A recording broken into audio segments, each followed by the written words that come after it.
Welcome to Let's Hug It Out, the debate show where we argue the most important and serious topics ever, from dogs versus cats, Beatles versus Stones, moms versus dads. Nothing is out of bounds as long as in the end, everybody hugs it out. I'm your host, Roberto Raad. Hi, happy day. Happy day. I didn't assign a specific day because I don't know what day this is coming out yet. So I'm just saying happy day. And I'm happy to announce that we're available on a few platforms, a few podcast platforms. And here they are. We're available, guys, on Apple, Spotify, iHeart, Amazon, Buzzsprout, YouTube, and all standard podcast platforms. Follow us on IG at Let's Hug It Out Podcast. Once again, follow us on IG. That's Instagram, guys. Come on. At Let's Hug It Out Podcast. And Let's Hug It Out Podcast.buzzsprout.com. We love Buzzsprout. Love you guys. You're great. Today, our topic is, drumroll, the overabundance of content and the change of cinema. I have an amazing guest. He's a very close friend of mine out of Los Angeles, California, actor and writer, Alex Fink, ladies and gentlemen. Alex Fink. Hello out there, especially the people on IG. And especially the people on IG. Some say that those are the only people in the world that really matter, are those in IG. It's true. I think that the people on BS, which is what they like to call Buzzsprout, are also pretty great. Yeah. Buzzsprout is amazing. I love Buzzsprout. I'm a big fan of Buzzsprout. They're good people. Do you prefer the Buzzes or the Sprouts? I like Sprouts, but I also I love Buzzes as well. Buzzes reminds me of bees when I think of Buzz. It's true. Or I think of something that's trending hot. You know what I mean? That's like, oh, that's getting a lot of buzz right now. You know what I mean? But Sprouts are very healthy. So really, like, what's more important, your health or like trending in the right direction? You know, momentum. When I think of buzz, I think of momentum. You got to find the balance. You got to find the balance. You want your health to gain momentum and to trend in the right direction. And I think that's what Buzzsprout is all about, is your health trending in the right momentum. I hope they're paying you for this, because this is gold. This is gold. They're not yet. They will be soon. They should make you a partner. Yeah. By the way, I haven't seen you in a moment, and you look fucking amazing. You are very thinned out. And I love the shaved head look. Oh, yeah. I think it's right and tight and beautiful. It's very you're like a sexy young Michael Chiklisis. How do you say his last name? Chiklis. Chiklis. I think everyone who has any kind of name that's not Smith, we should act like it pronounced like, oh no, it's Chikli. Chikli. Denzel Washington. Yeah, sounds like chiclet. It sounds like you're saying it's not a gum. The chiclets. He's Michael about Chiklis. He's a smaller person too, so chiclets is appropriate. He is small. I feel like when he was young, he must have been called Michael Chiklet, right? Probably. He had to have been, right? Although he's a tough dude, he probably beat the fuck out of whoever said that right away. I think he did like a sort of a metamorphosis kind of thing when I don't know if it was before he got the shield or that led to the shield, but he was like kind of like he was the main character on that show, The Commish, and he just looked like a nebbishy. He was probably one of those actors who's like 38 and looks like he could be like 50, you know? Yeah, similar to George Costanza. Yes.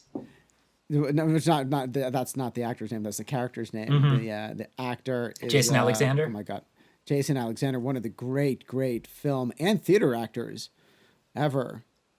Brilliant comedian. This is something I maybe should know, but is there any way his last name is really Alexander? That's like it's like Jon Stewart, where it's like clearly his last name is like Leibovitz or something, and an agent was like, "Nah, and you're gonna want something. You're gonna want something a little less." Maybe you're right, but Jon Stewart doesn't strike me as the person who would have changed his name. I'm pretty sure his last name is Leibovitz, like Jonathan Stewart Is Leibovitz it really? is his name, or something like that. Oh, okay. Oh, well, whatever. I mean, to each their own. Everyone, everyone has the right to change their name if they think it's going to, if they make them feel better as a person. What is that? Do you hear like a ringing sound? I don't. Is that just me? Okay. Maybe you should talk to your doctor about that. Yeah, I should talk. Do you hear a ringing sound? Do you smell toast? Does your wrist hurt? I'm numb completely from my shoulder down to the wrist on my left arm. That's okay, right? That's In no. some spots. I'm pretty sure that most people. That's what Discord does to people. Yeah, Well-known that is what side Discord does to be. Yeah, as you slide into the slide into the chat. DMs. Oh, Where you just slid into it. That's such inappropriate language. I'm not a fan of that. you know what? Also, I noticed kind of similar thing. The tagline at the end of the Robert Pattinson Batman movie was, what does it say? It says "Step into the night" with a K. Ooh. But that kind of sounds like he's like, step into him. It's a little pornographic. Yeah, he wants you. He's like, no, use the boot first. You better. I want you to step in. Make some room. Would that work as a pickup line? I want you to. Hey, babe, you'd like to step into me. That just sounds weird. I don't think that would work. I feel like then they're either gonna fight you or get into a dance competition with you. They'll be like, oh, look, you've been served. Oh, that's our dance step. Yeah. And then boom, boom, boom. Yeah. And then they have background dancers that just magically appear behind them. Yeah, just all their friends have breakaway. They were like, oh, we've been waiting for this.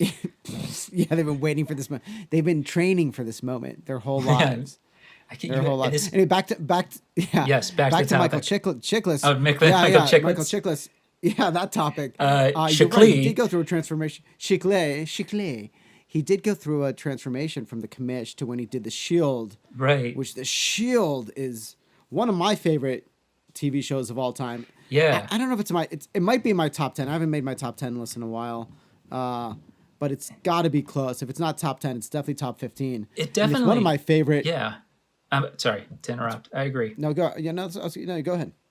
I interrupted you. Guys, for guys at home, we're talking through a Discord app, even though we're filming on separate cameras. So there's a slight lag. So if it's weird, that's the way it is. If it's weird, you can blame Mr. Discord. Yeah, Mr. Discord. Hopefully my editor is really, really good at putting the editing the things together. Yeah, at editing. Is that good. what I was trying to say? No, she kind of sucks at editing. I could have just said editing. I was trying to say it's syncing sound, and I couldn't come up with it because I was too focused on my teas. I was like, is my tea too hot to drink? And my brain couldn't connect everything all together. So I hope she's good. During your intro, I noticed. I think I took an incredibly loud slurp of coffee. Well, I was like, Roberto's got to do the spiel. I mean, look. You're like, and hello out there on Buzzsprout.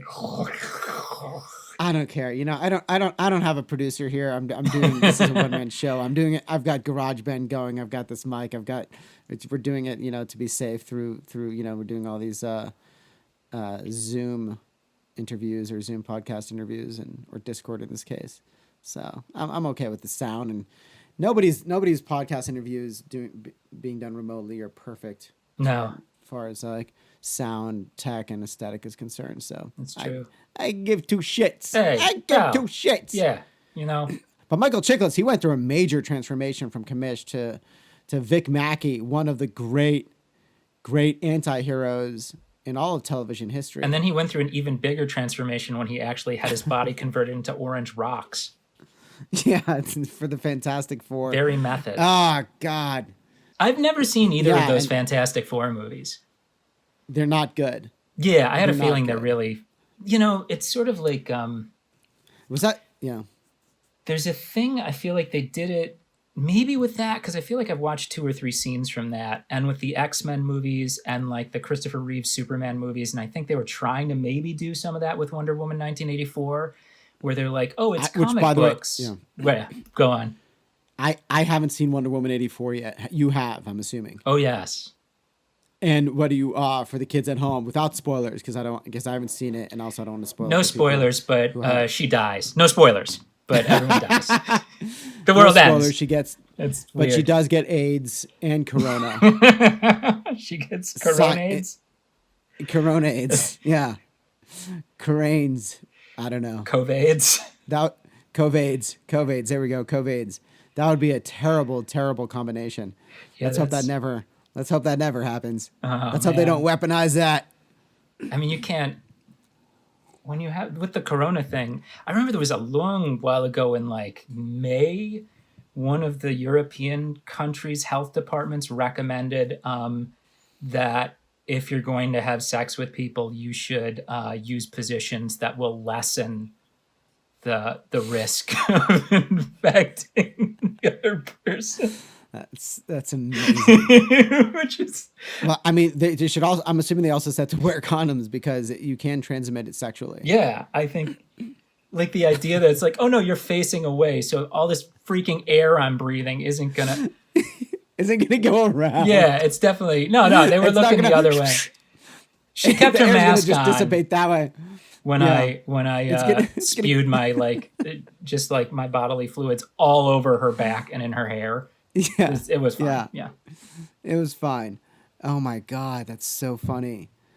It's, I mean, just I've read now that it's what matters is if you're in the same room as the same person who has it for 15 minutes or less. Yeah, that was 15. I don't know, where did they get that 15-minute number from? I don't know, because that's an old thing. Like I remember reading that, and I think there was a lot of those things are based on non-airborne things. They're based on the old idea that it's only in the fomites. Yeah. Because you can, like you can get it outside. They've had cases where people, got it outdoors. Yeah. Like I was freaking out. I don't know. I don't know if you like to do this. I like to ruin my day and probably the days of everyone who looks at my Facebook or Twitter by like kind of ranting about, so sometimes it's political, sometimes it's coronavirus. But I was outside doing like car work for like half an hour or 40 minutes. And my block is just full of people exercising. And it's like maybe 20 feet wide. It's like a really tight little block. And just like every other person was not wearing a mask. How close to you would these people be? 10 feet, maybe. I feel like in 10 feet, mask or no mask, outside. It's probably better, but I think because it's not great, though. I think it's okay. No, it's not. I mean, well, nothing is great. But as far as nothing in the world. Nothing is great. Let's just get your girlfriend. Yeah, that's a whole. She's not great. Yeah, no, she's great. She's great. She's great. No, she is great. She's great. She's one of the few shining stars. I've looked at her Instagram. She seems great. She's very fun. Well, she's got you already know she's great because she's on Instagram. Yeah. So we know that once you're on Instagram, you're automatically only the good people are on Instagram. Only the good people. Only good people, well-intentioned. People. Morally superior. Precisely. Spiritually connected. Yeah, exactly.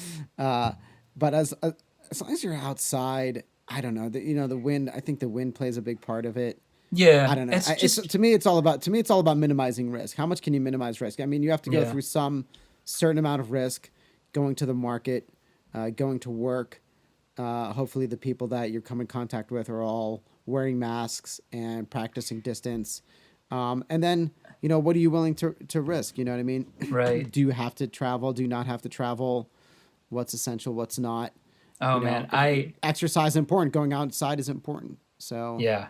I've been, I was doing, so, like I was saying, my block covered in people all day long. Yeah. Because it's just like where it is, it's one of those hill parts of LA where they have the steep old staircases from probably the 30s or 40s. So people like to exercise going up and down those. Where in Silver Lake is this? It's this little thing. It's like if you follow Franklin Ave, I think it's Franklin Avenue to the end, because you still live right by there. Yeah. If you follow that to the end, like the very end, so it's like maybe a mile past Vermont. Oh yeah. You go all the way to the end. It's this little ridge of hills. I know you've been to the house. Yeah.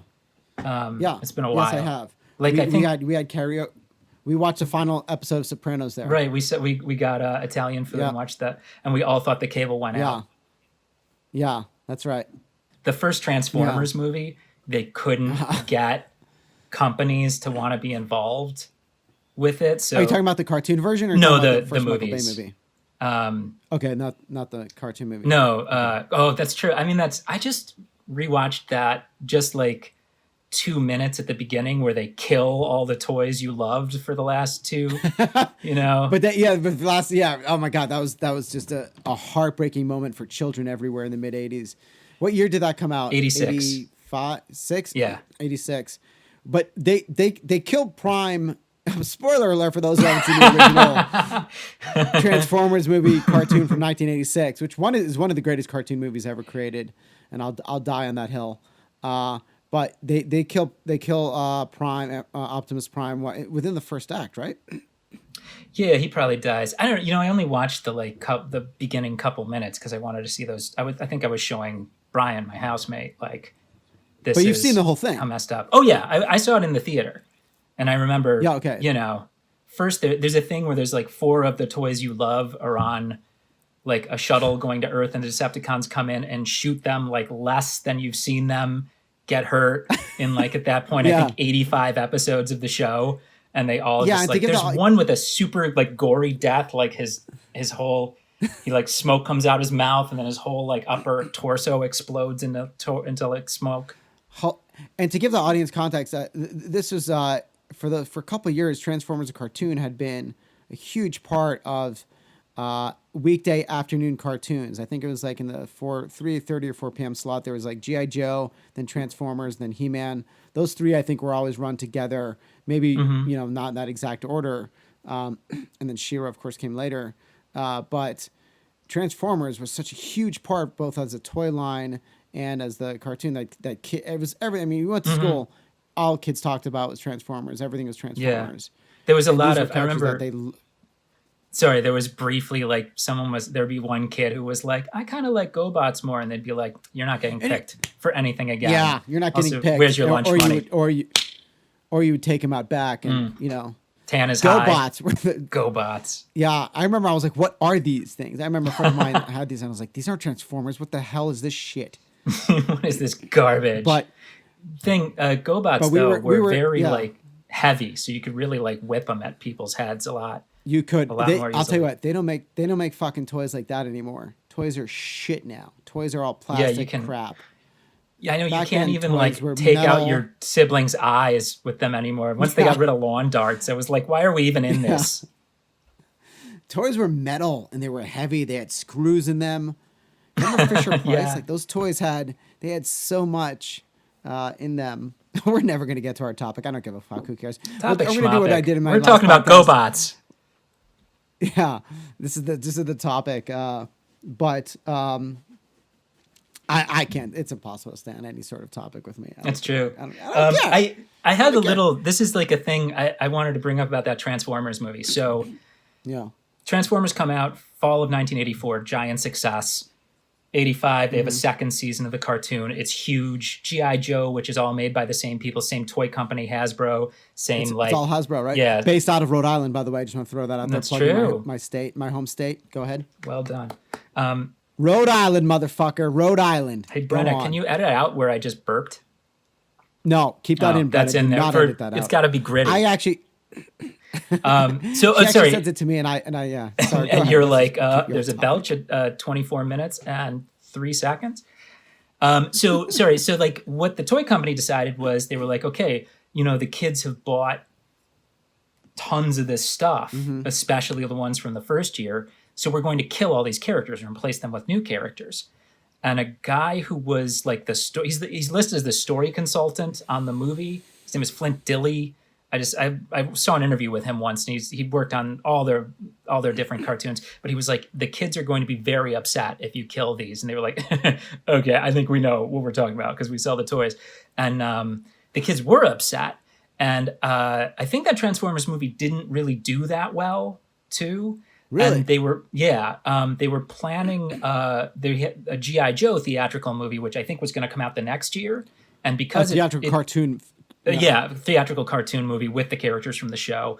And because of the reaction to all the deaths, if you remember Serpentor, who's like the new Cobra leader. Of course I remember Serpentor.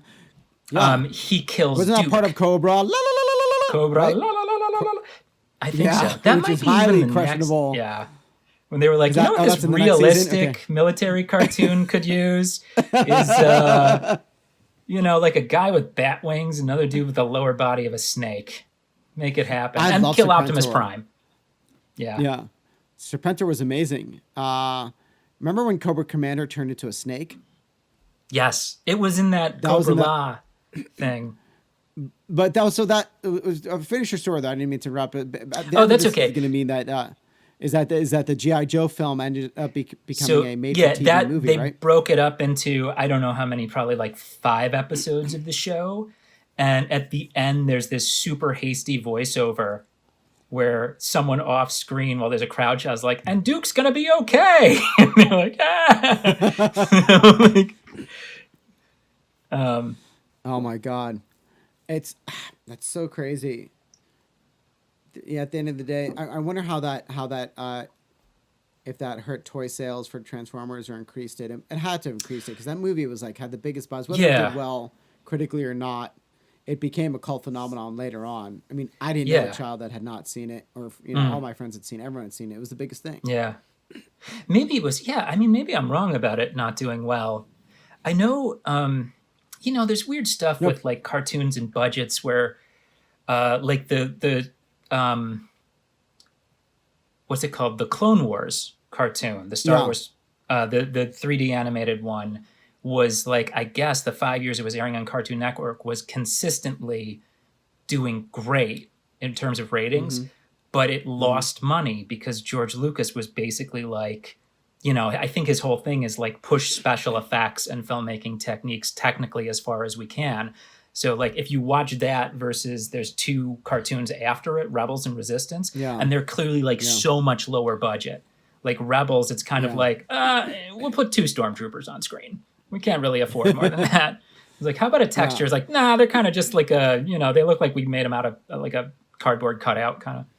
Yeah. I watched season 1 of Clone Wars, and I never And you finished it. It was survived. amazing, and I know. Oh, yeah. What's that? And you I survived. But I know it links what? It links episode 2 and episode 3. That's right. It links Attack of the Clones and Revenge of the Sith, right? Right. Okay. Yeah. And then what are these other 2 cartoons? Rebels So and then Rebels is between the prequels and the original trilogy. Okay. Much closer. I think it starts 4 years. It's either 4 years or 5 years. I think it's 4 years before. I kind of feel like I have a really bad habit of just calling Star Wars because that was its name for the first couple of years it was out. Episode 4, colon, A New Hope. New Hope. Colon, the original movie. I'm with you. I call New Hope Star Wars as well. Yeah. I call it just the original Star Wars. Yeah, I think that fuck works. it If you throw the original, you just Yeah. have to qualify it. Because when you say Star Wars, it's like which one of the 800 novels and cartoons and role-playing games are you referring to? Yeah. Now, I'm very excited to start Mandalorian. I know I'm a bad Star Wars fan. You're for gonna not love having it. started it yet. I'm gonna love it. I'm gonna binge it. I know it's one of those shows though that I know that once I start it, I'm gonna lose sleep for a few nights because that's what happens with any show that I'm like super addicted to. Yeah, I think you should. I mean, if you can, you might want to be like, I'm only going to watch an episode a night, just so you get like to give 'cause myself. Yeah, Okay, I think maybe I'll do that. everything. Maybe. I watched one of my best friends, I guess 2, because his wife also. They moved to Amsterdam recently. And we watched season 3. Yeah, rock and roll. And then they can't leave the house. Rock it's and really roll, fun. dude. Yeah. I love it. No, I'm all about it. They got there right in time for the second lockdown. It was great. I'm sure they're enjoying. They're like, yeah, well, I've explored the attic and the basement. Yeah. 2% of the city and then back to the house. And once in a while, we get up at 6 a.m. and go for a bike ride when we're pretty sure no one else is up. All right, go on. But what was I even saying? Oh, so there's a TV show I love. It's like, you were talking about the Shields in your top whatever. This is, 15. probably maybe top 3 shows. Definitely like in the top 10 shows I've ever watched. But there's a Netflix show called Dark. It's German show, right? Yeah, German show. Have you watched it? No, I've not seen it. It's on my list of shows to see. This goes right in line with there's just an abundance of content right now. Yes, there's there's just too fucking much. But you finish your story before I go. No, that's just like... Finally, it takes you, the non-host, to get us onto topic, which is this. Right. Go on to Dark. But yeah, the German show in the vein of Stranger Things, not Stranger Things, but in similar vein as far as tone. Yeah, it's a lot less, it's a lot more like serious and kind of Okay. tragic, I think, than Stranger I'm Things. only going by what I've read, but go on. Yeah. Yeah. But there's teenagers, and it's not, it's not like a realistic thing, like whatever, the Kissing Booth, Euphoria. I don't know. I don't watch those, but because there's too much. Euphoria is a fantastic show, but I'd like to watch Euphoria, but I'm also like, do I really? I don't know. There's a lot of nights when I'm like, I'm already down. I don't want to watch some 23-year-old actresses pretend to be 16-year-olds getting like sexually abused or whatever happens on that show. I assume that's what it's just show. Like every worst thing that could happen to a teenage girl. Like, I can't believe I got addicted to crack. Plug in my phone real quick. Hold on a second. There we go. Now I'm complete. So the reason I brought up Dark was we kind of coordinated watching it, and they were like stuck in the house, so we'd watch an episode, and then they'd be like, "Let's watch another episode." So we kind of plowed through the last season in, I don't know, 4 days or 5 days or something. But I feel like we did a disservice. I was like, not only do I feel like maybe we should have only watched one a day, I feel like we maybe should have spaced them out a couple days in between. And let's talk about that really quick, because you bring up a really interesting point. It's to binge or not to binge. That is the question. And how is this content meant to be consumed? Because and I'm going to bring up a show that I hope you've seen, because it's one of my favorite shows to come out in the last year or so, and that's The Boys. I haven't. I'd really like to see that show. I read the comic, so I know what it's about. So did I. Written by the great Garth Ennis, who's got my favorite run of Punisher. His run on the Punisher in the comics is my favorite run of the Punisher. I don't know if you fuck with Punisher at all, but I do. And I think I read. Is absolutely one of my. It's just he turns him into just a brutal killing machine. A serial killer. Is that the one with the Russian guy and who? Yeah, there's one who sticks the grenade down the guy's pants. There's a run where he battles a bunch of sex traffickers. Yeah, and it's fucking hardcore. I vaguely remember that. But The Boys, the comic is great. Yeah, I didn't even finish it. Anyway, I read like the first maybe 20. It was really good. I just got distracted. There's too much content. There's too much content, but I much like the Dark, and I want to ask you how you feel about binging versus not binging, and what the difference is and how you consume. But what The Boys did, and I actually enjoyed it, like what you said. I'm used to binging things. I remember when Breaking Bad, I got into Breaking Bad during season 3, so I had to binge watch. When season 3 was live, I had to binge watch the first 2 seasons in order to catch up to the first 3. And I enjoyed it more once I had to watch it once a week. Yeah. You can really think about it. And you think you can really, and you look forward to. Remember how much we looked forward to The Sopranos? Yeah. Remember that was a weekly thing. Yeah. Every week they were like, we're putting out half a season every 6 years. Yeah. But when it came out, we used to have a night. It was a gathering event. We could do the pizza and the beer, and we'd have friends over, and we'd have Sopranos night. And where is that now? And the reason I brought up The Boys was because Amazon released it. Now you can binge it if you go and fucking watch it. But when they released the second season, they released one per week. And I was The Boys season 2, which is phenomenal, by the way. Amazing television. And I really appreciated that. But yeah, I mean, that's one thing right there. Was what I just said was the shared experience, I mean, because if now is like, I guess when you could still go out of your way to, invite someone when Stranger Things, season 3 or 4, whatever the fuck comes out, and, but it's all going to be available. So like, where's the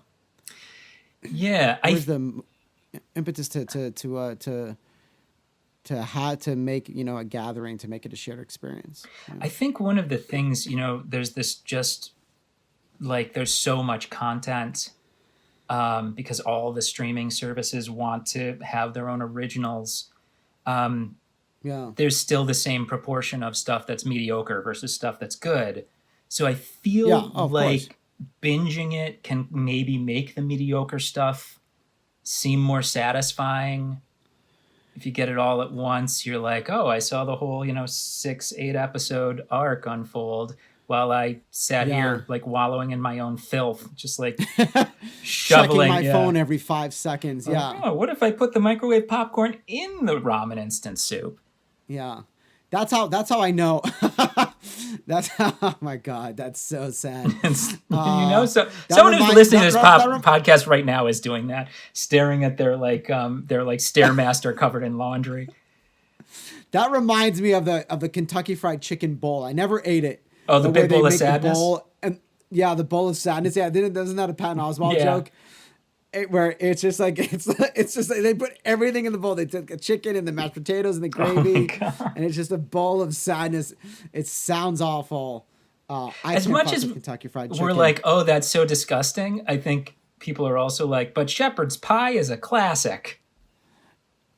Okay, see, now I'm going to sound hypocritical because to me, shepherd's pie is a goddamn classic. No, it is. I mean, I think, the KFC so just like chicken pot pie is a classic. Yeah, isn't made by, someone who like lives in a feudal society.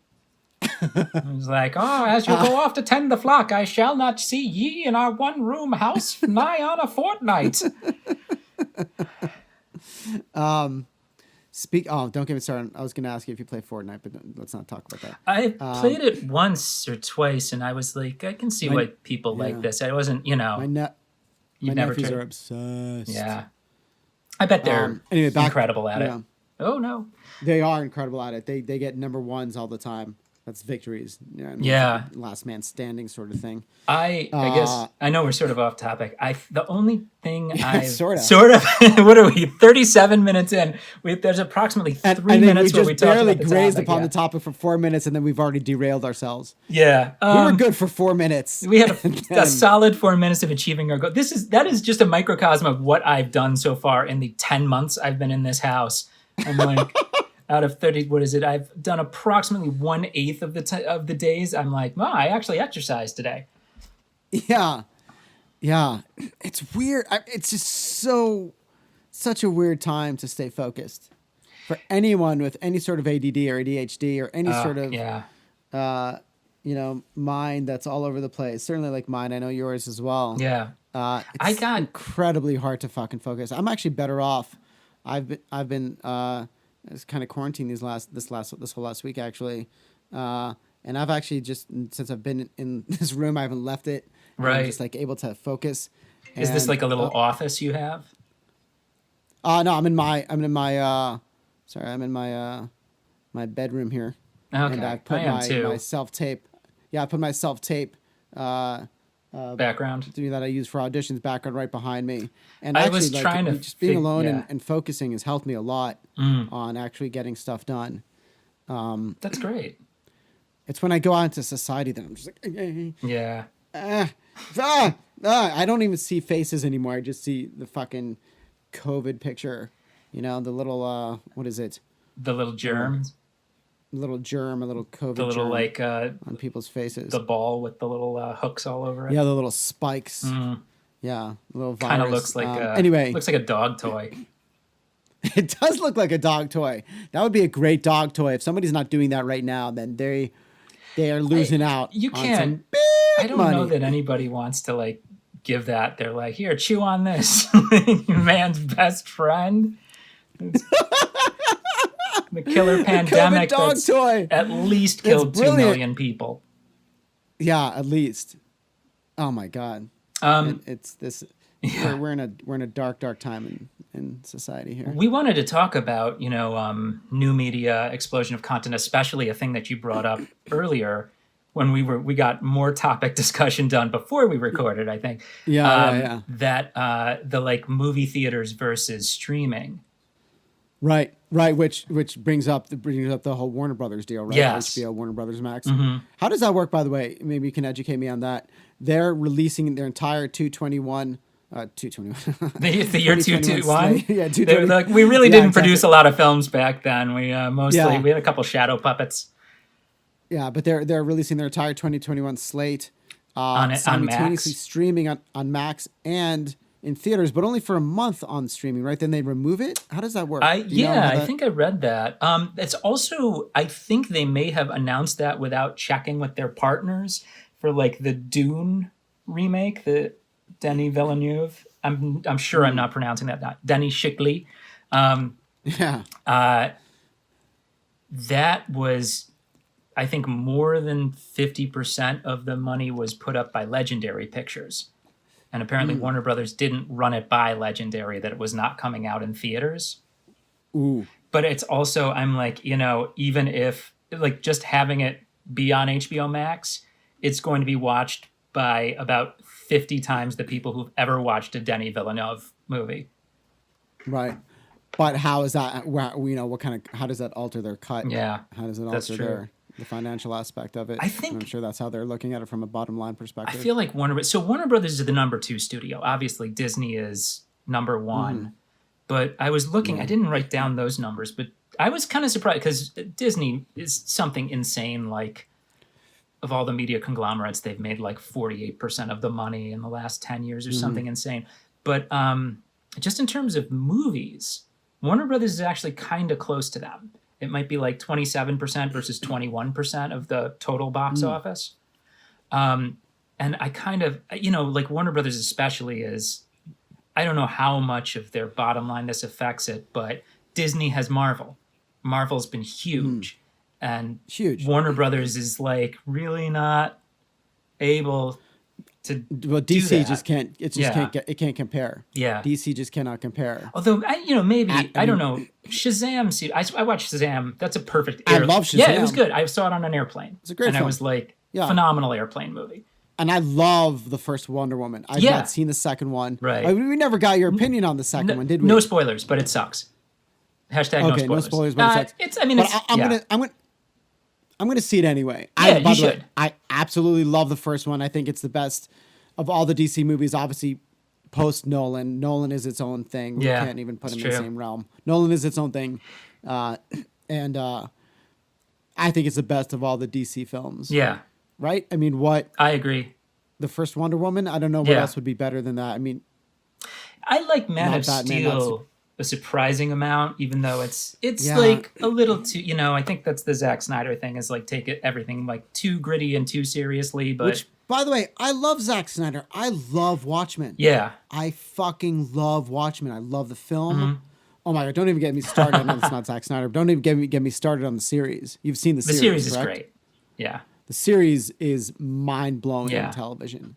I agree. I'm glad that they only did one season because I would hate for them to come back with a second one. True. It'd be a little weird to follow that up. I don't want to spoil it for anyone who's listening to it, but yeah, it's true. Like it's one of those things, just like kind of like the comic book, like it just has the perfect ending. And I love the comic.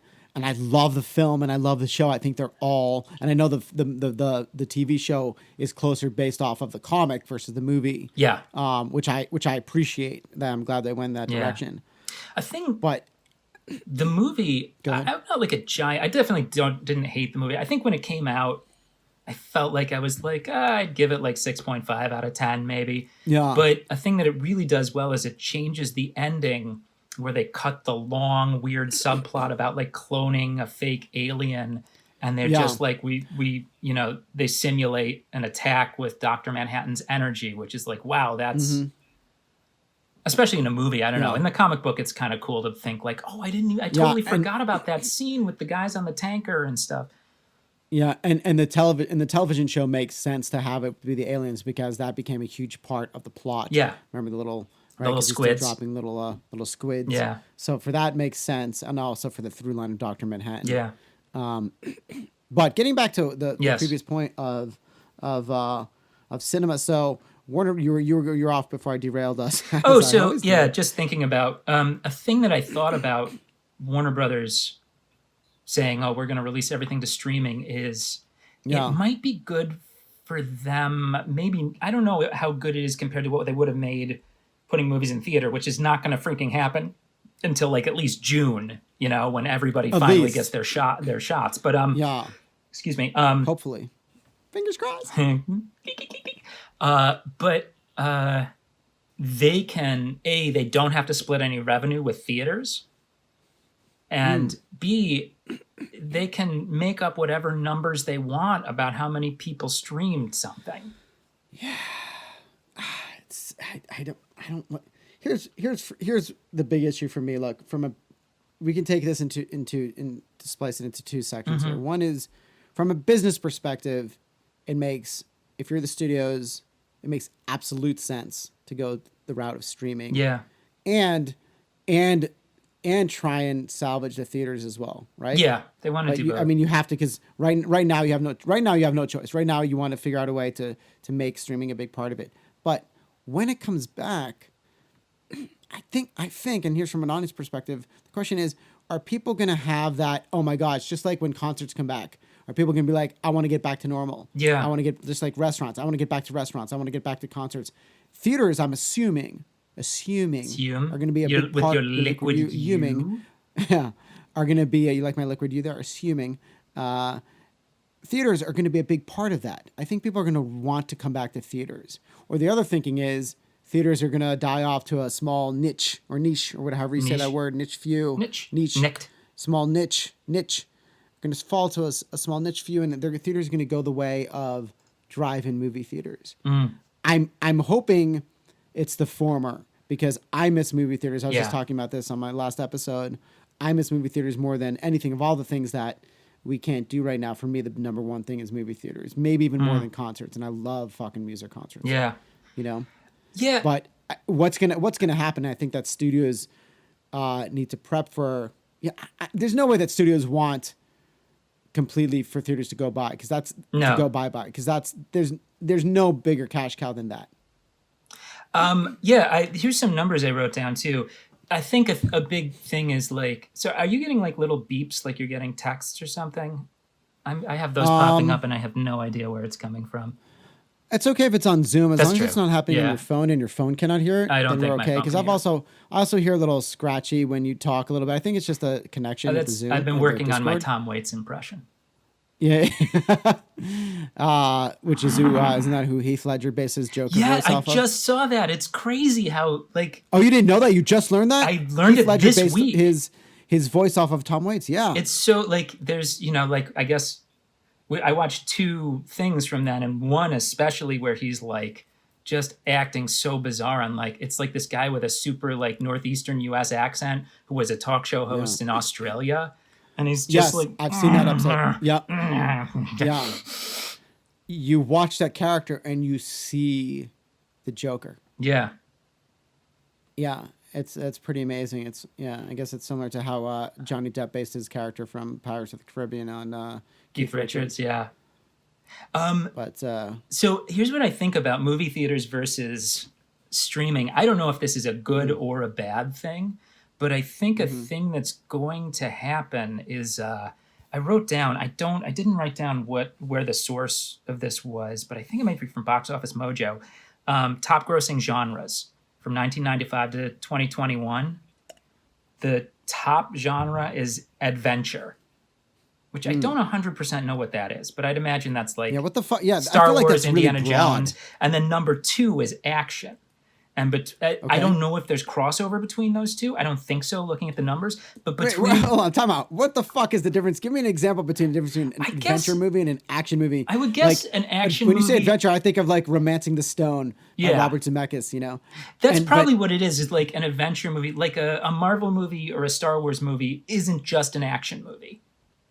It's also adventure. It's got like there's a plot with intrigue as much as I'm trying to think of a modern action movie. I haven't seen Tenet yet, but I imagine Tenet is mostly about people having gunfights and stuff. In reverse time, Tenet is easily the most confusing fucking movie I've seen. And do you think in my that's life. what Christopher Nolan is doing? He was like, I have like a weird love-hate relationship with Nolan, because it's like I agree, same here, man. Everything he does is like it's always interesting, but even The Dark Knight, which is a phenomenal movie, we were just talking about it, even that movie, it's like he was like, this is a great movie. How about we tack on 15 extra minutes that don't really need to be as long as they are, of like, tiny Lister walking around on a prison barge, and then after the movie should be over, when you want Batman to punch the Joker, about a solid 5 minutes of Batman beating up SWAT team guys. Like, while he's like, it's like, it's like, I don't know, it's like in a video game where you're like, I can't just fight the boss, I have to fight all these like, goons. Other guys as well. Yeah. Yeah, Tenet was, I only saw it once. I actually saw it. It's the last time I went to a theater. A buddy of mine, this was back, I think in October, November, I can't remember when, a buddy of mine rented out a theater. Oh, wow. And we all, there were, I think, 9 of us, and we sat, Oh, that's incredible. separate from everyone, Right. And hey, did you guys like that? Yeah, that was great. Yeah, and not that we laughed and clapped during it, but that guy looks like Vin Diesel's illegitimate son. Yeah, he does the stuff that you would be whispering. But I loved it. I was like, oh, this is amazing experience. Now the movie itself was ridiculously frustrating for me because I was like, great. I was like, I need to watch that 12 more times in order to begin to understand it. There's a thing, you actually were really instrumental in this. I think part of it is, we were talking about ADHD and depression. I've had that stuff, and I feel like we saw a lot of movies together. Oh, yeah. Because, like, for those of you on Buzzsprout at home, we were friends in New York, and I feel like we didn't even really hang out much in New York. We knew each other. Yeah, not as much. And then when I moved to LA, you lived 2 blocks away from me.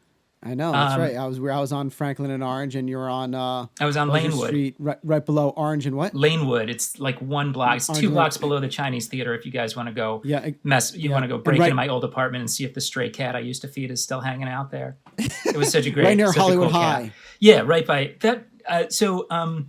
We would go see movies sometimes at the Chinese Theater, sometimes at the ArcLight, and I would often be like just super critical of everything.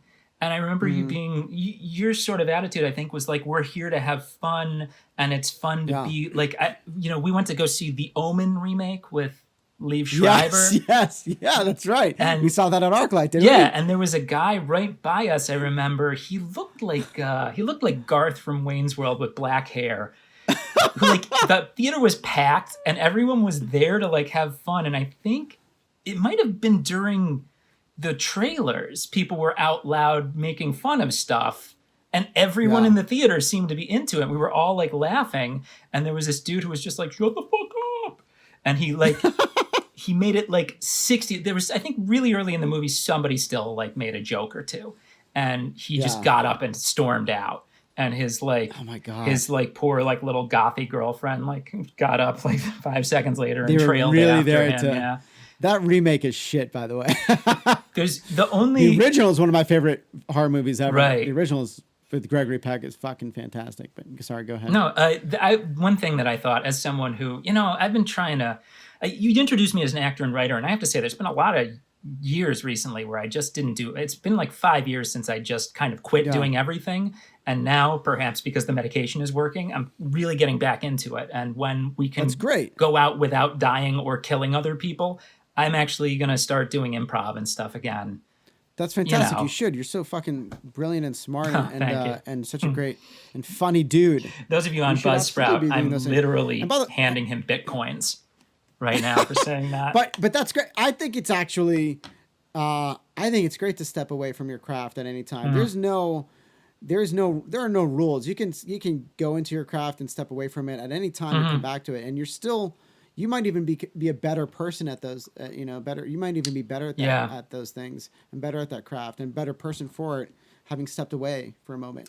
That's how I feel. Yeah, there's this thing. I mean, just like with, I was saying Warner Brothers can lie about the box office numbers. You never know if anything that anyone says that has to do with any kind of business, especially entertainment, is real. But Harrison Ford said he was really frustrated with acting in the mid-70s. He was like, almost everything I did was I'd book a TV show, and it would be like a cop show where there's 2 brothers who robbed a bank, and one brother was evil and one brother was good and didn't really want to do it. And I was always the good brother. And I just, so he said he started like ripping apart the house he was living in and figuring out how it was all built. And then he became a carpenter, and he got, supposedly he got Star Wars because he was building shelves and things at the new Lucasfilm's offices they were building. And they needed someone to read with the auditioning actors. And George Lucas, like somebody, maybe Gary Kurtz, the producer, somebody suggested like Harrison would be good for Han Solo. And George Lucas was like, I don't want to use the same people that I've used before. But then, he was so good, they had it. But so anyway, the idea was like he stopped. I really trailed off. I derailed myself. This is the most hug it out moment that's happened. Because I know the story, but I'm always fascinated by the story. That's someone who literally left his acting career when it's a completely different field, and by somewhat luck of the Irish, but also being highly skilled because he is a highly because skilled he's actor. great and he's just so naturally and charismatic. being right for the role, right time. And that's the thing. You could go back. You could leave a thing and come back. I mean, life is not one straight line. It's fluid. It goes up. It goes down. Yeah, you can always come back, and you can always change course at any time in your life. He said that one reason for his success was when he stopped. He started making a living as a carpenter. He stopped caring as much about acting, and he got better at it. Or at least, I think the auditions, because I don't know, he probably had 75 children at that point. He has like 132 kids. Not as many as Mel Gibson. But, he has like 5 kids or something like that. Yeah. I don't love doing auditions. No, really? It's part of the most frustrating, like repetitive part of acting. You're not. I try to make it. I try to find as much love for it as possible whenever I do each one, and I try and have as much fun with it as possible. But let's get back real quick. Sorry. To the no. Don't be sorry. Don't be sorry at all. I'm not sorry, really. Let's get back real quick to. I want to go back to a question. Well, 2 things I just want direct answers to. One question is it better to binge or not binge? Like, how do you feel and what's your opinion on that as far as consuming, as far as the consumption of content is concerned? And then the next question I want to make sure we attack is, are cinemas going to come back?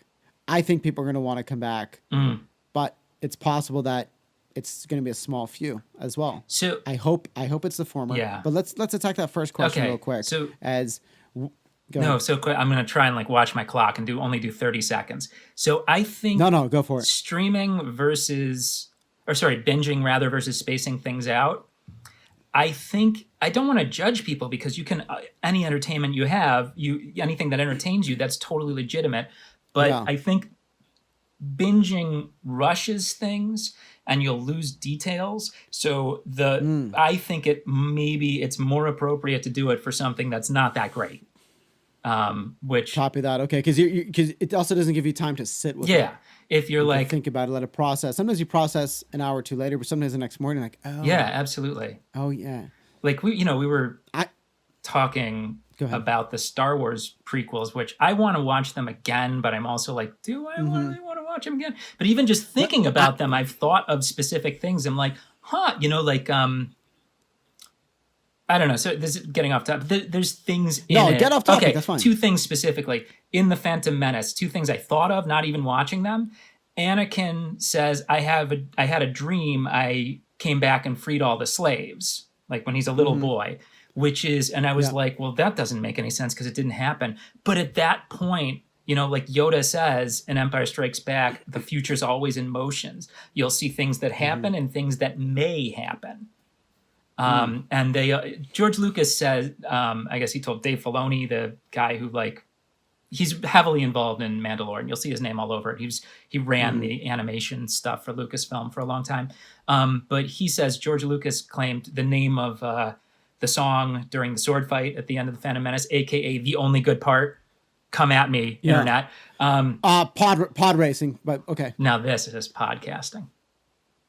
Yeah, no, but the pod racing part is also good. But go ahead. So like the song is called "Duel of the Fates," and George Lucas says the reason for that is Anakin's fate depends on who wins. If Qui-Gon survives, he's going to raise Anakin like a very caring father figure. Yes. But if Darth Maul kills him, then Obi-Wan Kenobi, who you've kind of seen be like, oh, if we adopted another pathetic creature and stuff, and he's like, why do you defy the council to Qui-Gon? He raises him sort of like, an older brother who cares for him, but he's really annoyed with him, and he's not like a seasoned person. He's not giving him all the lessons that he needs to. Yeah, and he definitely, but he lacks the patience, I think. That's a great that's absolutely correct. I think that's a great comparison, is a father figure versus an older brother, and Anakin never gets that. He loses his mom. Yes, and he never gets that. He never gets that parental figure throughout the rest of his life. From an early, what is he, like 9? I think he's 10, 9. Whatever, however old he is. He's 9. Supposed to be in Phantom Menace. Yeah. But look, I'll argue this. I think any prequel, not any prequel, but I think the prequels combined are better than anything new that the Star Wars that Disney has done with Star Wars. You and I are in a fight. Either then, we're gonna fight now.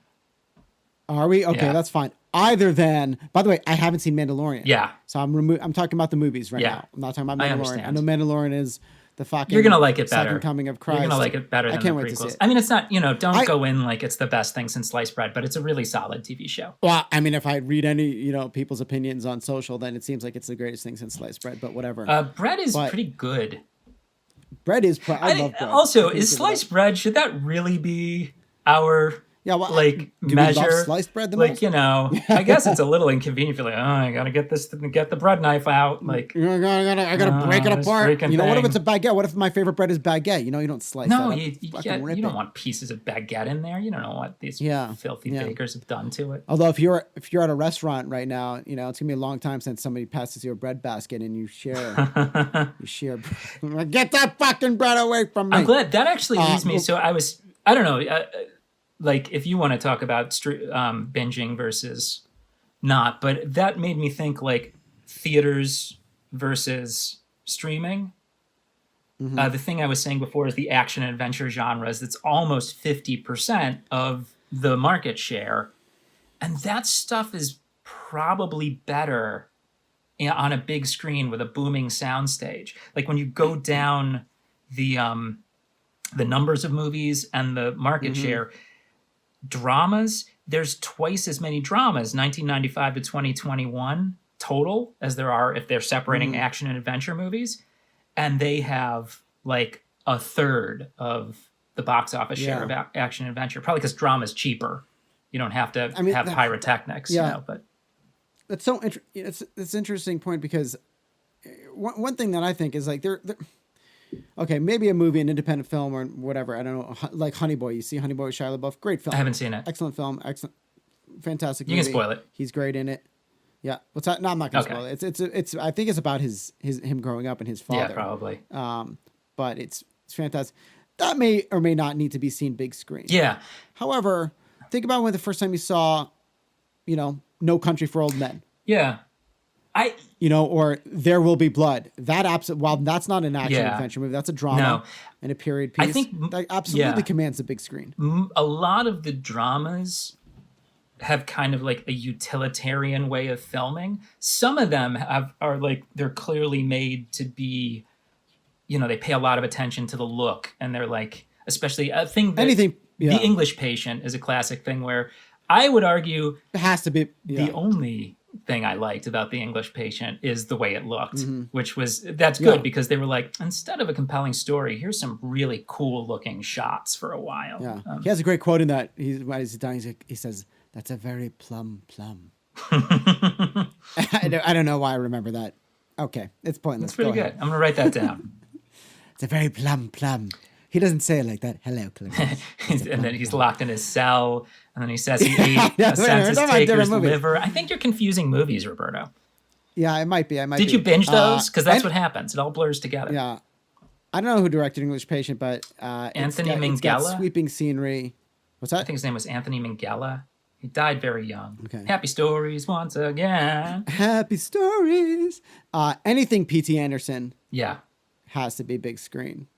Yeah, but I would say a lot of the dramas, I honestly, the next one down too, also I should bring up is comedy, which is there's a little bit, in terms of comedy, there's more comedies than action and adventure combined, and they only have 14% of the market share. Interesting. And there's no Adam Sandler comedy where you're like, I wish I'd seen that in 70 millimeter. There's few... Unless a comedy is moves itself into crosses into that genre, like a movie such as Tropic Thunder, which is part action adventure, that's big screen. You know what I mean? Yeah, it definitely like the big screen will help, but I even think Tropic Thunder, it's not so epic that I think you need to see it on the big screen. It's that helps because it does have like a scope. Yeah, but it's like I don't know. Where's horror on your list? It's way down, although so it's I only listed the top 7 because it goes I'll give them, I can give you like the box office totals too, but it goes adventure, with 27% of the market share, action with 20%, drama with 16%, comedy with 14%, thriller suspense with 8%, horror with 5%, which is, I bet there's probably, I don't know where they drew the line. It's just like with action adventure. And then romantic comedy with only 4% of the box office. Wow. Although horror and romantic comedy in those times, the numbers, there was only about 600 of each. As opposed to, over 1,000 each of the action and adventure and over 5,000 dramas. So I think that I would argue, I don't know. I mean, horror's a thing like action adventure where I feel like not all of them, but a lot of, more than comedy probably, a lot of horror is really maybe not dependent, but it lends itself to really paying attention to the visual and sonic aspects of filmmaking. Whereas, like something, sorry. I can agree with that. And also, how shared does horror need to be? Some people love that shared experience. They want to jump with other people. They want to be scared with other people. Yeah. I personally prefer horror to be alone. Just isolate yourself and freak yourself out. Just isolating myself, freak me out, or with one other person tops, so I can feel. That might be because you can actually feel something because you're dead inside. Yeah. Because I'm dead inside. Except for that movie that we talked about yesterday. It was The Autopsy of Jane Doe. Because that it's too I would have been scary. better off seeing in theaters, because that I did watch alone and I was like, this is too much. Yeah. And I watched it at night and I was like, I'm not gonna be able to fucking sleep. It's too hardcore. I watched a lot of horror movies by myself. I watched a couple with my housemate this October. Yeah. And you said Haunt. I saw the trailer for Haunt. I want to see that. It's really good. I can't wait to see that. It's like a real, it's also Haunt. It's not something that has like any kind of super high budget, but produced by Eli Roth. Yeah. Which is hopefully that's the least he had to deal with it. Like he was like, here's some money. I like Eli Roth. He's definitely done good things. He just seems like he can be such a tool. Nice thing about Eli Roth though, I saw him in the Hollywood Best Buy once and I was like, that dude is in good shape. That guy works out. I gotta be honest, I love him in Inglourious Bastards. Oh yeah, he's really good in that too. I mean, he's fantastic. That part supposedly was supposed to be Adam Sandler. What? And I don't know, like oh my God, that would have taken us out so hard. Yeah, I wonder if that's such a weird. What, did Sandler turn it down? How did that? I don't know. I remember reading something, and I don't know if this is a rumor or if it's true that either the part wasn't big enough for Adam Sandler, or especially considering he probably was like, they were like, you got to be here for 2 weeks, or they might have been like, it's just too distracting to have Adam Sandler and not have him cracking jokes. Because I don't know, does Eli Roth even talk in the movie? Yeah, he does. Okay. He talks multiple times, and he has some pretty funny moments. I don't remember that very well. I don't know. I feel like if Tarantino calls you up, even for one line, you do it. That's true. I feel like most actors feel that way. I feel like most actors do, but I also feel like Adam Sandler was like, I made $4 billion at the box office, so I think I'm going to hang out here. And what does he need to? I mean, he does that. Well, I actually watched his Halloween special. I saw that too. I actually really enjoyed it. But it goes to that there was no commitment. Had I seen that in theaters, I would have been like, walked up and like, that fucking what is sucks. This garbage? But but I watched it with my girlfriend, and we thoroughly loved it. We thought it was hilarious. With no expectations going in. I wish, you know what I mean. So we were talking about the Star Wars prequels versus the Star Wars sequels, and especially in the content. Oh, we're already at the hour 10 mark, so we're gonna continue. But we're gonna wrap it up in just a bit. Let's finish up some final points here. Go on to what you were saying. So before, I think that we froze. Yeah, sort of. I was saying I enjoyed the Star Wars sequels, even though I would say that all of them have, shall we say, problematic story elements. But part of it was because you went in with zero expectations. It looked really nice, and I also, you were saying you really liked Rogue One. I remember I love Rogue being One. Pretty. I've only seen it the once. I saw it in the theater, maybe opening night. I'd like to see it again. Watch it again. I want to see Solo again. Also, baby. I got to see Solo for free, which is I was like, that's the Solo. best. I had, I saw Solo and Captain Marvel for free, and I was like, I'm fine. I with love that. Captain Marvel. Why did so many fans hate on fucking Captain Marvel? I love Captain Marvel. I always wonder. I think there's a thing. I've had a lot of arguments with my housemate about The Last Jedi specifically because it's like, while I think that Fuck The Last Jedi, but go on. Well, I think that the intention behind all three of their stories is actually right on. I think definitely the execution of two of them is All right, you're pretty saying that the half-baked. intention of, I mean, I can agree with that in a way, but part 3 is the intention. Yeah, the Rise of Sky. Well, like I was saying, it's like the sadness bowl of KFC. They were like it's just everything thrown in together. A year into pre-production or something when they decided to part ways with Colin Trevorrow, and they only had 15 months to make this giant movie. And I guess they were like, we're not going to delay it a year. Who's Colin Trevorrow? He's the Jurassic World guy. Okay. Who, I know I said this yesterday, but Jurassic World 2 Fallen Kingdom should be called Jurassic House. I want everyone to make a note of that. He's like, it's a rare blockbuster director who has the guts to be like, for the sequel, much smaller scale. Yeah. Instead of, hey, question: was he going to direct the third one?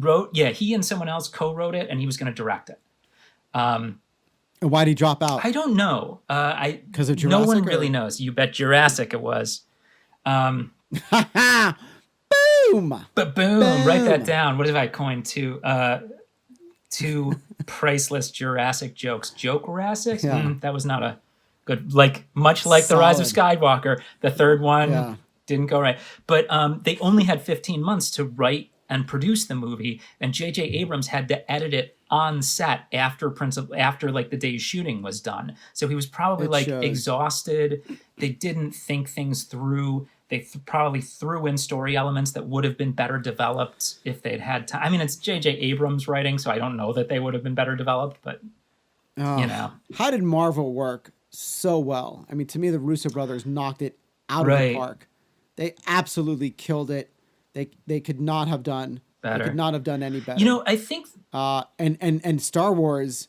I mean, where was the vision from the beginning? Why wasn't this thought out? There's no way it was thought out. No, it wasn't. 1, 2, and 3. From beginning to end, from the beginning. No, it's not. Why wasn't that? They claim this is one of those things where it's like, do you believe it or not?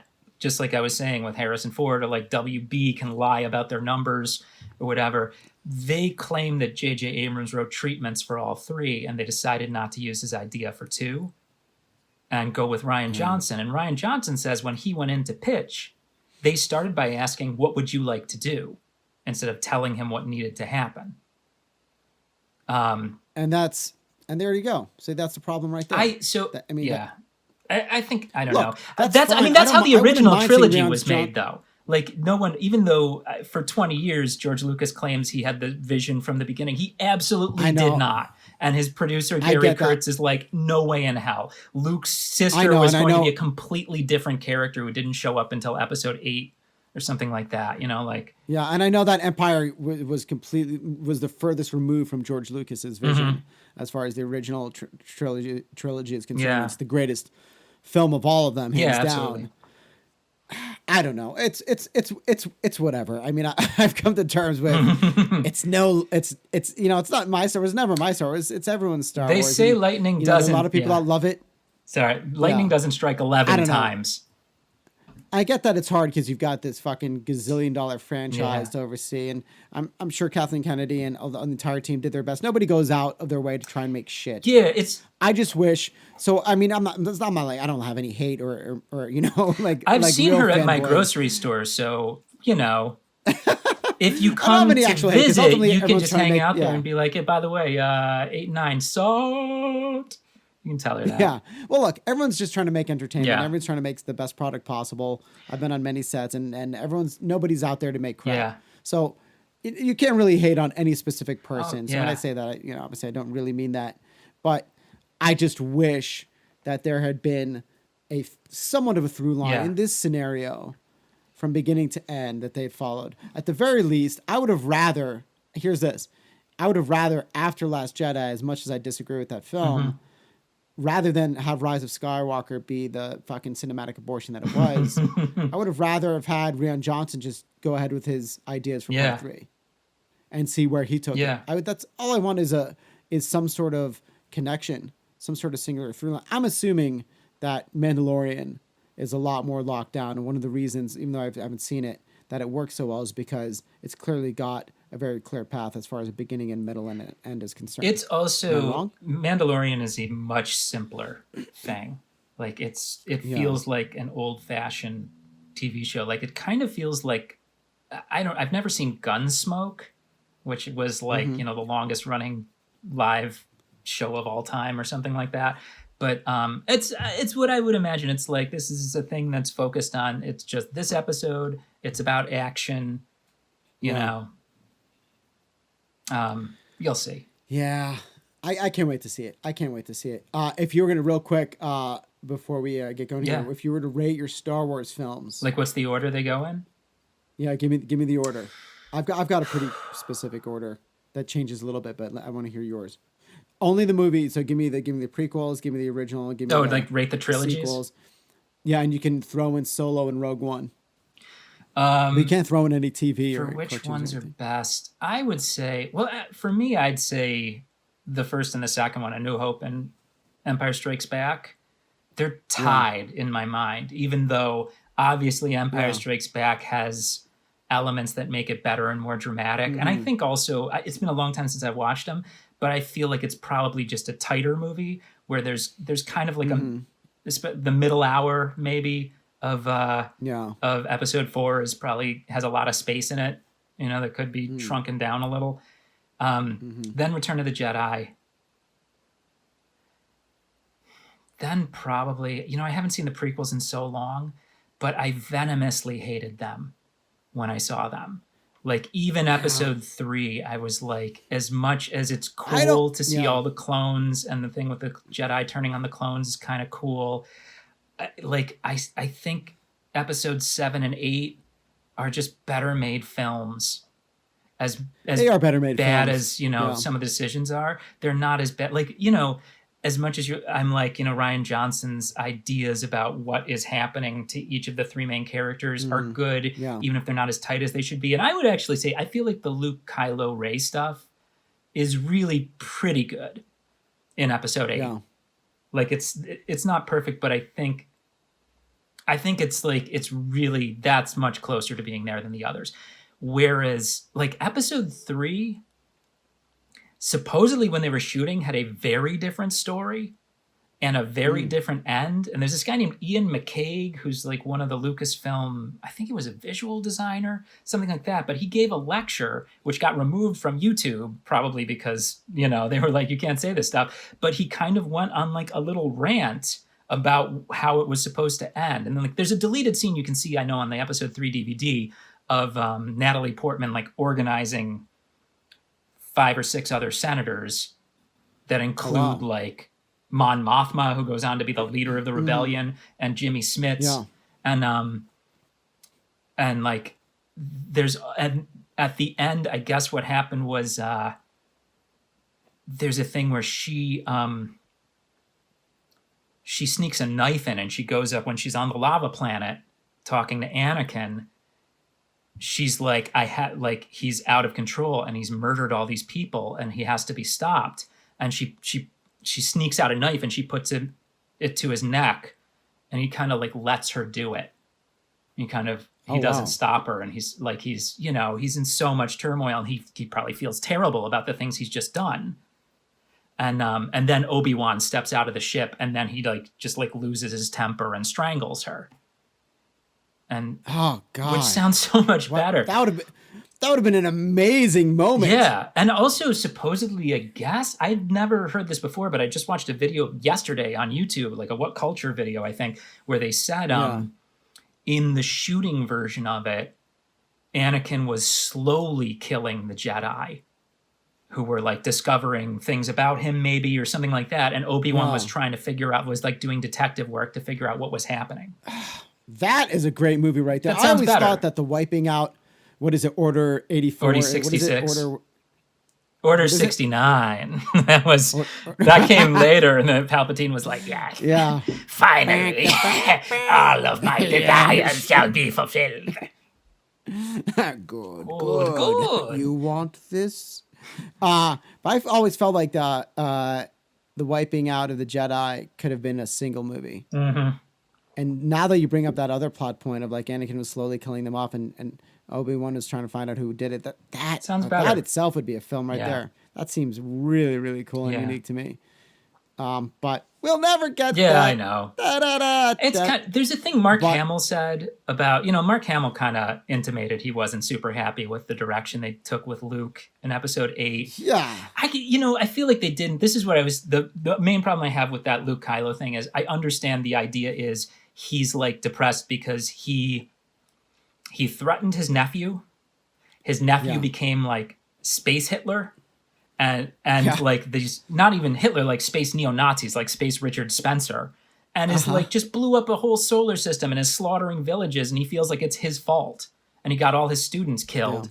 And I'm like, I like the thought behind that is good, but I feel like they don't show it viscerally enough, and they should have they should have done something more, like maybe Kylo. I don't know, this might have been too. He wanted to, Rian Johnson especially was like, I don't want to harken back too much to the old movies. I felt like episode 7 maybe did that too much. But if Kylo had cut off all of his limbs the way Obi-Wan did to Anakin, I feel like you would have really been like, okay, this guy is hobbling around on these mechanical limbs. He can't move. A thing that it's not really in the movies, but George Lucas said is having lost his limbs, Anakin lost about 120% of his force potential.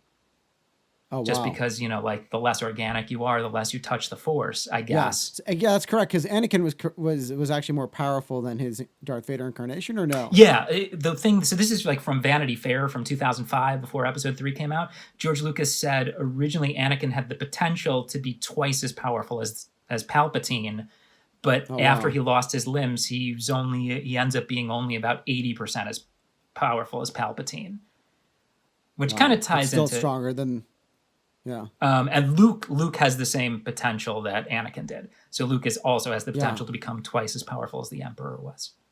I always argue that Luke is the most powerful of anyone. There's a thing... Of any Jedi, of any Sith. I don't know. I mean, it's kind of weird. I have mixed feelings about it, but I feel like in the prequels and then the people who took over after when Disney bought it, and George Lucas really wanted to introduce some more ambiguity to stuff, which, like the whole Chosen One prophecy and whatever that means, and if Anakin's really the Chosen One.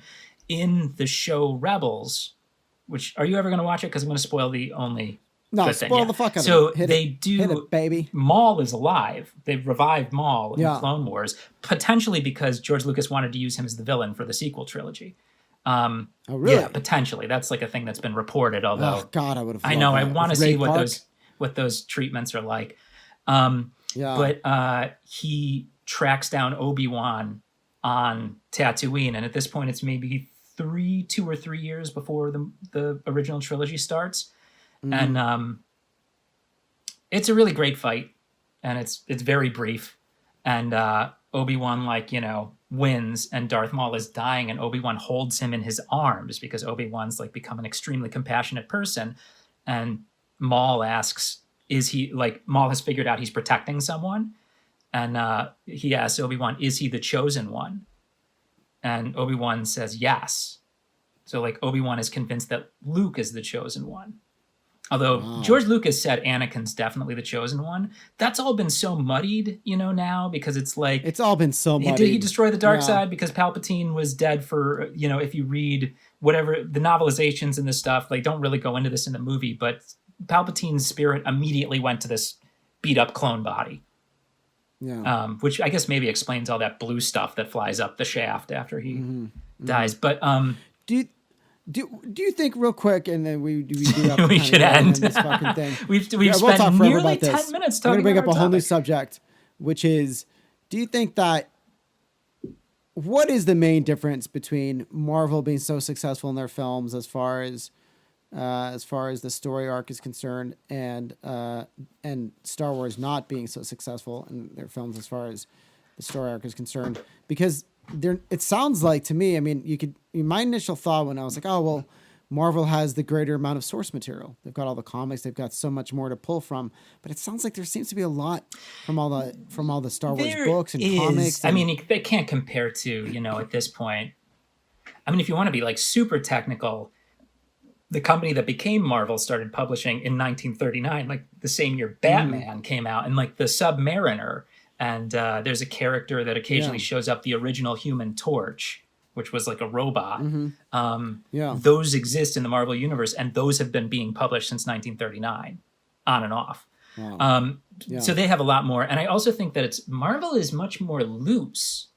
Like the only hint that, I mean, I guess there's stuff which came out first? I think Iron Man came out before Incredible Hulk, right? Iron Man's the first one. Wait, which Incredible Hulk? You talking about the Incredible Hulk, or are you talking about the one with Edward Norton? Norton. Not the angry one. The Norton one came out after Iron Man, I believe. I remember being like, I'm not going to care about this Iron Man garbage. I'm here for the Hulk, and I was wrong. It's the other way around. But Iron Man is one of my favorite superhero films of all time. I think they might have something where like the events of Hulk are happening on a TV in the background of Iron Man, but that might be one of the later movies. That might be Thor or something like that. Okay. But, there's other than like I think it's the post-credits scene where Samuel L. Jackson is like, we're going to talk about the Avenger Initiative. Other than that, there's not really any hint that it's anything more than its own movie. Whereas the Star Wars movies, already, like, this is going to be this big connected thing. And it already has the baggage of being like, it has to live up to the greatest twist of all time, I am your father, which even the original trilogy couldn't, the Leia's your sister doesn't work. I mean, it's fine, but it's not as good. Yeah, the expectations are high. It has less, it's not as expansive. It's like a more tight thing where it's like, this is going to be 3 movies. And you got to get all this story out and like hit all these marks. And initially, it's supposed to be a family. It's supposed to be about a family. It's a family story. It's a soap opera. It's literally a space soap opera. Although it's not really. I would argue it's not really a soap opera in the first one. And Lucas didn't know that Leia was the sister, and like he, as much as he says I had it all planned out, Darth Vader is not Luke's father in the first draft of Empire Strikes Back. He's not. No, okay. They didn't come up with that. Which I think was written. The woman who wrote it, Lee Brackett, who was a science fiction writer, I think she wrote it very quickly, and I think she was very sick, and she died like immediately after submitting that. I saw Irvin Kershner, the director, talk about it, which was fascinating because he also talked about how like George Lucas's cut of Star Wars was really boring, and he tried to show it to him and a bunch of their friends at a New Year's Eve party, and everyone drifted away. Because like if you watch American Graffiti or THX 1138, George Lucas likes this super like middle distance shot, long takes, everything's kind of slow, everything has space. And George Lucas's like wife at the time and her editor redid it and made it a much more exciting movie. And I feel like, the prequels all feel kind of like I imagine that original cut of Star Wars felt to me. Yeah. Interesting. But that's right, because he directed all. Did he direct all 3 prequels? Yes, he wrote and directed. He did. Them. And he didn't have. Anyway, sorry. Yeah, so this podcast has been approximately 85% Star Wars and about 3% the topic. Yeah, that's okay. Final answer. Final thoughts. Final thoughts. Binge or don't binge content. What are your thoughts? I think it depends. I think if it's something that is not like amazing, but you're like, this will distract me for a while, I feel like getting through it to see where it's going, go ahead and binge. I think inherently binging is not a super healthy way to live your life. Like put on a pair of pants and take a shower and maybe make sure you get your 30 minutes of cardio. If you want to binge something because you're like, well, I'm doing an hour and a half on the the Nordic track today or something, fine. They go for it. Otherwise, consumer content, get the fuck out of Dodge. Yeah. But I think, especially if it's anything good, which is so subjective, but give yourself time to think about it. To process it. And even if you're like, I want to watch a show every day, there's so much content. You can be like, tonight I'm watching Dark, and then after it, I'm going to watch Counterpart on Amazon Prime, which is like a fantastic show no one has ever watched. And then the next night, I don't know, we'll do something else. That's interesting because I used to watch stuff like that, but now I won't watch another show until I'm done with the first one. But I've been doing that too, and I don't want to do it anymore. I think it's better to really think of I just watched all of this Counterpart show, and I was like, it's a super high quality show, especially the first season's a little maybe higher quality than the second. And I was like, I really would have liked some time to think about it between even just a day. I'll make a pact with you. I will start watching Mandalorian if you start watching a pact.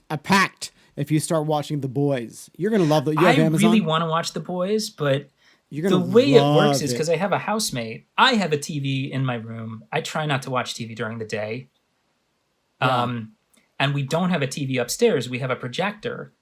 So like pretty much every night we watch a TV show or even just a bunch of YouTube videos together. Brian, and he's not gonna. He doesn't. Seen... He's like, The Boys looks like it's really kind of gross and crass. Which even though it's high quality, he's not gonna like that about it.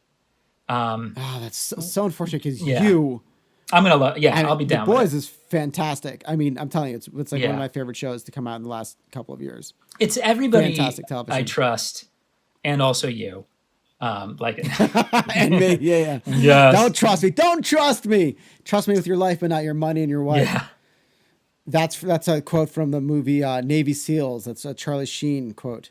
He says that to Michael. What's that actor from Terminator? Michael Biehn. How do you say his? Biehn, yeah. He says to Michael Biehn, "Trust me with your life, but not your money or your wife." I don't want to. This is not really a spoiler. Michael Bihn's in an episode of The Mandalorian. Well, look, I already know just because of social media that I don't know exactly how the major spoiler at the very end of season 2 plays out, but I know who shows up. Just because I follow him on. Spoiler alert! It's Iron Man. Yeah, it's Iron Man. Disney's like, and then Kermit the Frog. We're putting it all together. Yeah, it's all everything together. We Tony own, Stark suckers. shows up to Star Wars. I tell you what, I'd watch the fuck out of that crossover between MCU and Star Wars. I would watch the fuck out of that. And then finally, let's talk real quick about cinema. Cinema versus streaming. When the great evil. Yeah, when the great evil of COVID goes away, are movies coming back? Are theaters coming back? They are, but I think I don't know how well theaters did, but I remember hearing 10 years ago that theaters had overbuilt. There was too many multiplexes, and that's why the concession stands were so expensive, because that's how they actually made their money. Yeah. So I feel like there's probably going to be a lot of empty theaters when stuff comes back. Yeah. Which there may have already been, because I know in 2019, I think I wrote down the number, but I believe theatrical 20 I didn't write it down, but I think it was already like just total box office has been dropping for a long time. The number of wide release movies has been dropping, probably because it's been concentrating more on multiple showings of big blockbusters. Yeah. But there was 128 wide releases in 2006. There was only 87 wide release movies in 2019.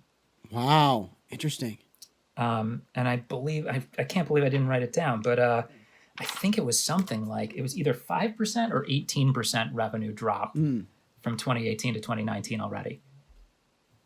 Fuck. Probably 5%, I would guess. But that's still, I love movies more than anything. I told Shane this quote. It was the last guest on my last podcast, which was the the David Lynch quote of movies are the closest you get to dreaming while being awake. I'm fucking up the quote in some way, but it's.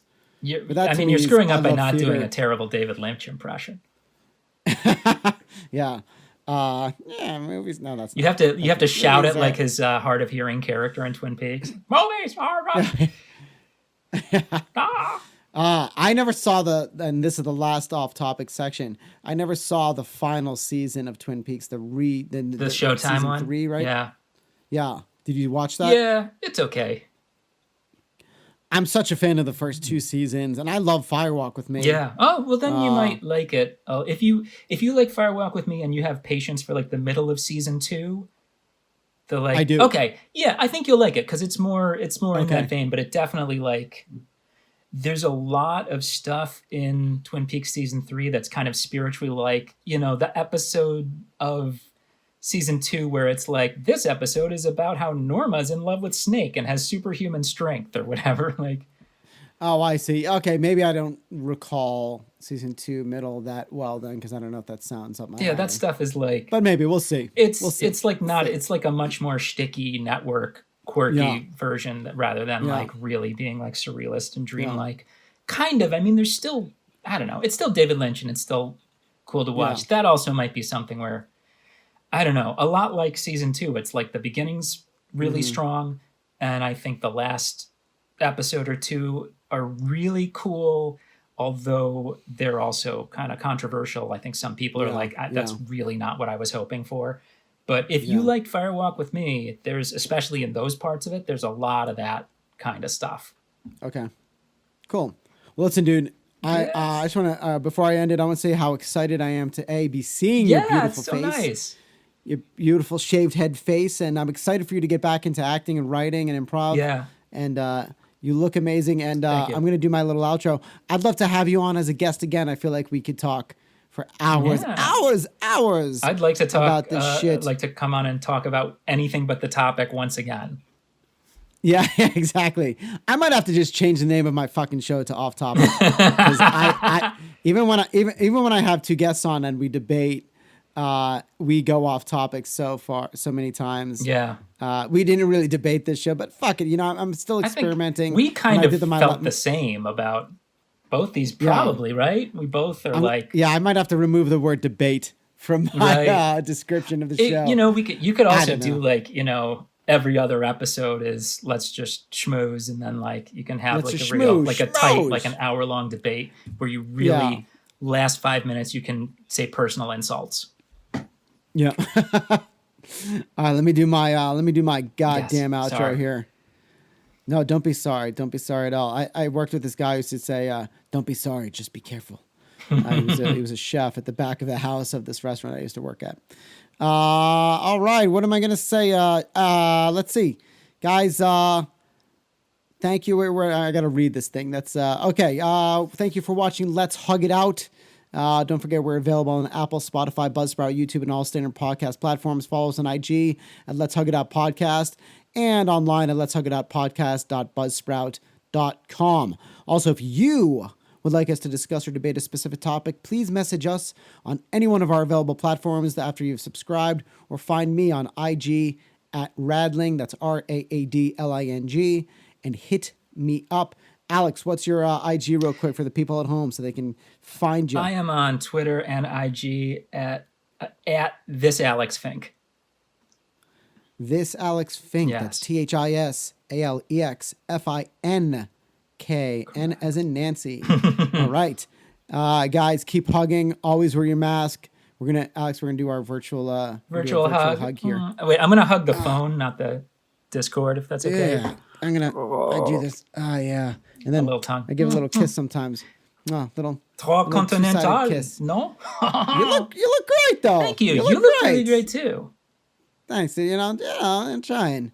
Trying to. Yeah, I've been running in the morning. Good. It shows. So I've been trying to eat right. It's good. Get scrubbed. Yeah, you gotta. I got gotta keep the got body an audition up. to film this weekend, so I'm gonna have to trim this a little bit.